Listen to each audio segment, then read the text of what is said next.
Hello दोस्तों, नमस्कार, जय हिंद। उड़ान मास्टर क्लासेस में आप सभी का स्वागत है। दोस्तों, आज की क्लास में मैं दावे के साथ कह सकता हूं कि अगर जो आपने ये क्लास पूरी देख ली तो आपको एग्जाम में 2 से 3 नंबर का क्वेश्चन आपको जरूर यहाँ से पूछेगा। मोस्ट इम्पॉर्टेंट क्वेश्चन पर्यटन से संबंधित आपके लिए हम इस क्लास में लेकर आए हैं और ये क्लास है आपकी यूपी स्पेशल क्लास नंबर 7। इससे पहले 6 क्लासेस अपलोड की जा चुकी हैं। जिन्होंने नहीं देखी है वो जाके आराम से देख सकते हैं और प्लेलिस्ट हमने बना दी है। तो चलिए दोस्तों, बिना समय गंवाए शुरू करते हैं। और बाकी आप सभी जानते हैं वीडियो को तैयार करने में, कंटेंट इकट्ठा करने में थोड़ा मेहनत लगती है, तो आप लोग भी थोड़ा शेयर वगैरह कर दिया करिए, लाइक वगैरह कर दिया करें और एक प्यारा सा कमेंट जरूर किया करें। चलिए दोस्तों, शुरू करते हैं। मोस्ट इंपॉर्टेंट क्लास है आपकी आज की, ठीक है। और इससे आपको मैंने दावे के साथ कह रहा हूँ ना कि 2 से 3 नंबर आपको जरूर फंसेंगे, ठीक है। UP special class number 7। सबसे पहला क्वेश्चन, मोस्ट इंपॉर्टेंट क्वेश्चन है कि उत्तर प्रदेश में पर्यटन विकास निगम की स्थापना कब हुई थी। तो दोस्तों, सर्वप्रथम जिस वर्ष हमारा भारत देश आजाद हुआ था उसी वर्ष पर्यटन विकास निगम की स्थापना की गई थी उत्तर प्रदेश में 1947 ईस्वी में। इसके अलावा पर्यटन के विकास हेतु चिन्हित नए परिपथों की संख्या कितनी है। परिपथ इनकी जो घोषणा की गई है, ये चिन्हित किए गए हैं वर्ष 2016 में, ठीक है। और कुल मिलाकर 7 परिपथ जो है चिन्हित किए गए हैं पर्यटन के विकास के लिए। इसके अलावा हेरिटेज आर्क के रूप में विकसित शहर कौन कौन से हैं। तो हेरिटेज आर्क के रूप में 3 शहर विकसित किए जा रहे हैं। कौन कौन से हैं? लखनऊ, वाराणसी और आगरा। क्योंकि क्या है, क्योंकि यहाँ पर जो सबसे ज्यादा है वो विदेशी जो पर्यटक हैं वो आते हैं, इसीलिए इन 3 शहरों को हेरिटेज आर्क के रूप में विकसित किया जा रहा है। और मोस्ट इंपॉर्टेंट क्वेश्चन है कि उत्तर प्रदेश में पर्यटन पुलिस का गठन कब किया गया था। देखिए, पर्यटन पुलिस का गठन इसलिए किया गया था कि कोई भी पर्यटक अगर जो आए तो उसकी सुरक्षा की पूर्ण रूप से गारंटी हमारी पुलिस की रहती है। तो इसके लिए पर्यटन पुलिस की ही गठन कर दिया गया था और ये गठन किया गया था 2001 और 2 में, ठीक है। और मोस्ट इंपॉर्टेंट क्वेश्चन कि इको टूरिज्म पॉलिसी की शुरुआत कब हुई थी। तो इको टूरिज्म पॉलिसी की शुरुआत हुई थी वर्ष 2014 में। इसके अलावा पर्यटन को उद्योग का दर्जा, मोस्ट इंपॉर्टेंट क्वेश्चन है कि पर्यटन को उद्योग का दर्जा कब दिया गया था। तो 1989 यानी कि 1989 ईस्वी में पर्यटन को उद्योग का दर्जा दिया गया था। अगला देखिए, मोस्ट इंपॉर्टेंट क्वेश्चन है कि प्रयागराज स्थित जो अल्फ्रेड पार्क का था, ठीक है, उसका पुनः नामकरण किया गया था। तो पुनः नामकरण किया गया था किसके नाम पर? चंद्रशेखर आजाद पार्क के नाम पर। क्योंकि इसी पार्क में जो था ना कि चंद्रशेखर आजाद जो मुठभेड़ में कहते हैं ना कि अंतिम गोली खुद को मारी थी उन्होंने, ठीक है ना। तो उन्हीं के नाम पर ये सब सारी घटना आपकी अल्फ्रेड पार्क में हुई थी, तो उन्हीं के नाम पर चंद्रशेखर आजाद पार्क कर दिया गया है। किसका? अल्फ्रेड पार्क का नाम, ठीक है। कालिंजर का किला ये कहाँ स्थित है? ये आपका बांदा में स्थित है। कालिंजर के किला के बारे में आप जानते हैं कि कालिंजर किला जब शेरशाह सूरी जो होता है ना कि जिसमें बारूद का परीक्षण कर रहा होता है और घायल होता है और उसके बाद भी उसकी मृत्यु हो जाती है, तो वही एक कालिंजर का किला है और ये आपका स्थित है उत्तर प्रदेश में बांदा जिले में, ठीक है। महर्षि वाल्मीकि आश्रम ये आपका स्थित है ब्रह्मवट, जो आपका पड़ता है बिठूर में, ठीक है। भारत माता का मंदिर, मोस्ट इंपॉर्टेंट क्वेश्चन, भारत माता का मंदिर ये कहाँ स्थित है? ये आपका वाराणसी जिले में स्थित है। कालपी नगर किस नदी के तट पर है? कालपी नगर मोस्ट इंपॉर्टेंट क्वेश्चन है। ये सारे के सारे क्वेश्चन आपकी पिछली परीक्षाओं में पूछे गए क्वेश्चन है। ये आपका स्थित है यमुना नदी के तट पर, ठीक है। अगला क्वेश्चन है कि पर्यटन के लिए प्रथम ट्रेवल मार्ट का आयोजन कब किया गया था। तो पर्यटन के विकास के लिए या पर्यटन को बढ़ावा देने के लिए प्रथम ट्रेवल मार्ट का जो आयोजन किया गया था वो लखनऊ में किया गया था 2015 ईस्वी में, ठीक है। इसके अलावा कंपिल, ठीक है, जिसका वर्तमान में नाम है फर्रुखाबाद, ठीक है। फर्रुखाबाद में मुगल घाट का निर्माण किसने कराया था? तो औरंगजेब ने कराया था और ये किस नदी पर स्थित है? गंगा नदी पर, ठीक है। गंगा नदी पर ये आपका मुगल घाट स्थित है। इसका निर्माण कराया था औरंगजेब ने। और वाराणसी में विश्वनाथ मंदिर का निर्माण किसने कराया था? मोस्ट इंपॉर्टेंट क्वेश्चन पूछा गया क्वेश्चन है। रानी अहिल्याबाई ने जो है वाराणसी में विश्वनाथ मंदिर का निर्माण कराया था, ठीक है। अगला, ठीक है, देखिए मोस्ट इंपॉर्टेंट क्वेश्चन, आप सभी जानते हैं कि 16 महाजनपद थे और महाजनपद काल में अयोध्या जो था वो राजधानी थी। ये किस देश की राजधानी थी, किस जनपद की राजधानी थी? तो कोसल महाजनपद की राजधानी थी अयोध्या। ठीक है। बहू बेगम का मकबरा पूछा गया क्वेश्चन है यूपी में। ठीक है, ये आपका अयोध्या में स्थित है। अर्जुन द्रौपदी का स्वयंवर स्थल, देखिए आप सभी जानते हैं कि महाभारत काल में अर्जुन और द्रौपदी का स्वयंवर स्थल होता है कि एक कुंड होता था, उसमें देख करके मछली ऊपर टंगी होती थी, उसकी आंख में निशाना मारना होता था ना, तो वही था, तेल का उबलता हुआ कुंड होता था। तो वही जो है वो जो था आपका अर्जुन द्रौपदी का स्वयंवर स्थल, वो जो आपका स्थित है वो भेद कुंड है और ये आपका पड़ता है फर्रुखाबाद में। ठीक है। और उसमें अर्जुन जो थे उन्होंने नीचे कढ़ाई में रखा हुआ था तेल, उसमें देख करके सीधे मछली की आंख में निशाना मारा था और द्रौपदी से इनका विवाह हुआ था। ठीक है। किस ऋषि का जन्म एवं कर्म स्थल बलिया है? ठीक है, ये यूपीपी का क्वेश्चन है और 2018 में क्वेश्चन पूछा गया था। तो भृगु ऋषि मोस्ट इंपॉर्टेंट क्वेश्चन है, ये जो भृगु ऋषि थे उनका जन्म और कर्म स्थल बलिया जिला है। ठीक है। रूमी दरवाजा कहाँ स्थित है? ये आपका लखनऊ में स्थित है। पूर्वी उत्तर प्रदेश में केबल कार यानी कि रोपवे सेवा किस जिले से शुरू की गई?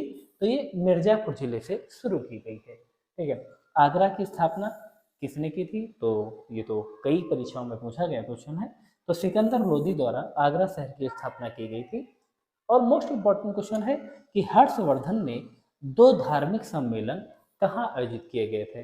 जैसे कि आप सभी को पता है कि हर्षवर्धन जो था वो प्रत्येक 5वें वर्ष अपनी सारी संपत्ति को दान कर देता था एक धार्मिक सम्मेलन के माध्यम से। तो इसने 2 धार्मिक सम्मेलन आयोजित किए थे। तो ये था, एक आपका था कन्नौज, दूसरा था आपका प्रयागराज में।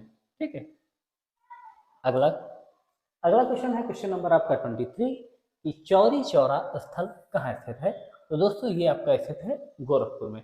आप सभी को पता है कि गुस्साई भीड़ के द्वारा पूरा का पूरा एक थाना जला दिया जाता है, जिससे आहत होकर फिर गांधी जी को असहयोग आंदोलन बंद करना पड़ता है। ठीक है। तो ये जो था चौरी चौरा स्थल, ये आपका स्थित है गोरखपुर में। अच्छा, आप कमेंट करके बताना है कि चौरी चौरा की घटना किस तिथि को हुई थी? ठीक है। नैमिषारण्य तीर्थ स्थल, आप सभी को पता है कि अभी यहाँ पर कुछ दिन पहले वो मैथिली ठाकुर भी आई थी, इसमें महोत्सव चल रहा था, क्योंकि ये इसलिए जानकारी है क्योंकि ये हमारा ही गृह जनपद है। ठीक है। तो नैमिषारण्य जो तीर्थ स्थल है ये है हमारा सीतापुर जिले में। ठीक है। तीर्थवर नैमिष विख्याता अति पुनीत साधक सिद्धिदाता। ठीक है ना। अगला है कि महानिर्वाण मंदिर कहाँ स्थित है? तो ये तो आपको पता होना चाहिए, कुशीनगर में स्थित है। अभी जब हमने बौद्ध धर्म पढ़ा था तो हमने आपको बताया था कि जो महात्मा बुद्ध थे उनका जो कहते हैं ना कि जहाँ पर उन्होंने देह त्याग किया था या जिनको महापरिनिर्वाण हुआ था वो कुशीनगर में हुआ था। तो वहीं पर ये स्थित है आपका महानिर्वाण मंदिर। ठीक है। जौनपुर की स्थापना किसने की थी? तो जौनपुर की स्थापना मोहम्मद बिन तुगलक ने अपने भाई जौना खां की याद में की थी। ठीक है। जौनपुर की स्थापना मोहम्मद बिन तुगलक ने अपने भाई जौना खां की याद में की थी। ठीक है। किसे नगर महोदय श्री की संज्ञा दी गई है? यानी कि किसे नगर महोदय श्री की संज्ञा दी गई है? तो ये है आपका कन्नौज। ठीक है। उत्तर प्रदेश का प्राचीनतम जीवंत नगर, मोस्ट इंपॉर्टेंट क्वेश्चन है क्योंकि इसमें आप कंफ्यूज हो सकते हैं कि आप प्रयागराज टिक कर दें या कानपुर टिक कर दें। तो आपको थोड़ा ध्यान रखना है कि उत्तर प्रदेश का जो प्राचीनतम जीवंत नगर है वो है आपका वाराणसी। ठीक है। इसके अलावा प्रतिवर्ष सूफी संत हैं हाजी वारिस अली शाह एक्सक्यूज मी, इनकी मजार पर मेला लगता है। तो ये आपका मेला लगता है देवा शरीफ में, और देवा शरीफ आपका जो स्थित है वो आपका बाराबंकी, लखनऊ का पड़ोसी जिला है। ठीक है। बाराबंकी में स्थित है देवा शरीफ। ठीक है। वहाँ पर प्रतिवर्ष सूफी संत हाजी वारिस अली शाह की मजार पर मेला लगता है। ठीक है। दशावतार मंदिर कहाँ स्थित है? तो दोस्तों ये आपका झांसी में स्थित है। और बाबा सोमनाथ मंदिर ये कहाँ स्थित है? ये आपका देवरिया जिले में स्थित है। अगली स्लाइड पर आते हैं। और भगवान वराह का मंदिर कहाँ स्थित है? तो ये आपका एटा जिले में स्थित है, पूछा गया क्वेश्चन है। और भारत का सिराज किसे कहते हैं? तो जौनपुर को कहते हैं, पूर्व का सिराज या भारत का सिराज कहते हैं। ठीक है। 60,000 ऋषियों द्वारा महाभारत का वाचन कहाँ किया गया था? तो 60,000 ऋषियों का द्वारा जो महाभारत का वाचन किया गया था, तो ये हमारे नैमिषारण्य में किया गया था। और ये आपका कहाँ स्थित है? अभी थोड़ी देर पहले मैंने आपको बताया, ये आपका सीतापुर जिले में स्थित है। ठीक है। और कनक भवन मोस्ट इम्पोर्टेंट, ये आपका अयोध्या में स्थित है।